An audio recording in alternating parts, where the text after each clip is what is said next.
ఏదైతే ముందు 5,000 ఇస్తున్నారో దాన్ని 10,000 చేశారు. ఆ తర్వాత శిశు రక్షణ ఒకటి ఉంది. పిల్లలకి పుట్టే పిల్లలకి జాగ్రత్తగా చూసుకోవాలి. ఆ పిల్లలకి ఎటువంటి ఫుడ్ ఇవ్వాలా, ఆ పిల్లలకి ఎటువంటి మెడికల్ సదుపాయం కలగాల, ఆ తల్లికి ఎటువంటి ఫుడ్ ఇవ్వాలా జాగ్రత్త చూసుకునే ఒక మెడికల్ సంస్థ వస్తుంది. వాళ్ళు 3 సంవత్సరాల వరకు మీ పిల్లలు జాగ్రత్త చూస్తే వీధిలో అంగన్వాడీ సెంటర్ ఉంటుంది.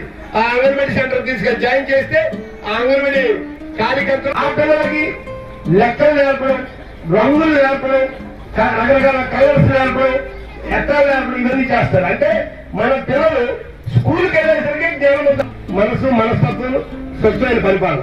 6 సంవత్సరాల నుంచి ఎవరైతే స్కూల్కి వెళ్తారో వాళ్ళు అదే మగ పిల్లలైతే 1,050 రూపాయలు టైఫండ్ ఇస్తారు.